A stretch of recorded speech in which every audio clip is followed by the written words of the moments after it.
स्वभाव का बड़ा भोला था।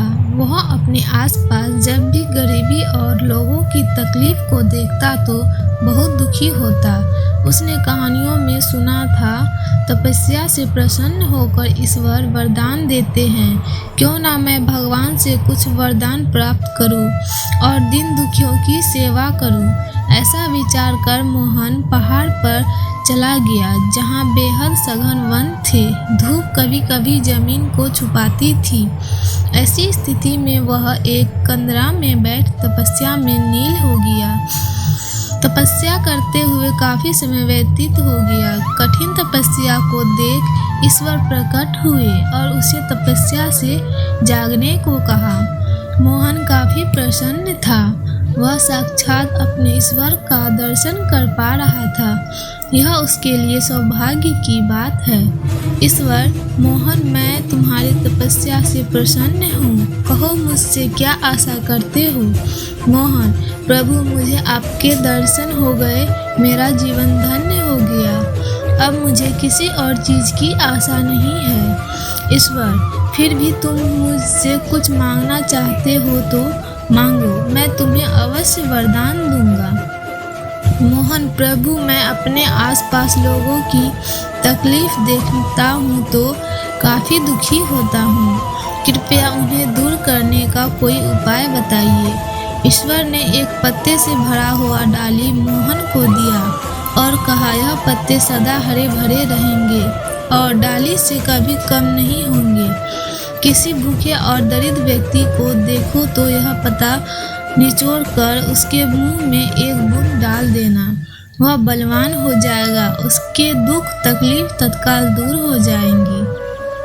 ऐसा कहते हुए ईश्वर अंतर्ध्यान हो गए। अब मोहन, जो अंततः मनुष्य ठहरा, उसके मन में नए नए विचार उत्पन्न होने लगे।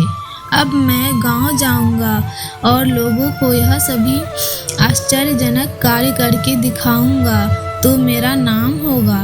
लोग मुझे गांव का सरपंच बना देंगे। इतना ही नहीं, कुछ जिला का विधायक बना देंगे।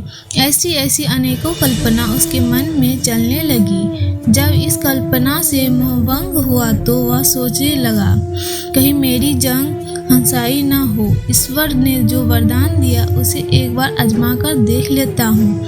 अब मोहन ऐसा साधन ढूंढने लगा जिस पर उस पत्ते के करिश्मा को देखा जा सके। जंगल में चलते चलते उसे एक भूखा प्यासा दुर्बल, जिसकी हड्डियां बाहर दिख रही थी, ऐसा शेर वहाँ बेहोशी की अवस्था में पड़ा था। मोहन को उस पत्ते के करिश्मा को देखने का अवसर आ गया था। झटपट पत्ते को निचोड़ा और एक बूंद शेर के मुंह में डाल दिया।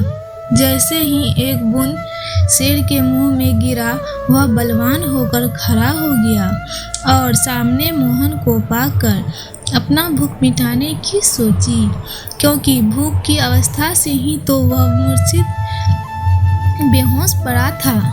अब कुछ समय में मोहन की जीवन की लीला समाप्त हो गई थी। शिक्षा: महत्वाकांक्षी लोग क्षणिक स्वार्थ के लिए अपने विवेक खो देते हैं। वह यह भी नहीं सोच पाते कि उनका इस कार्य से अहित हो सकता है।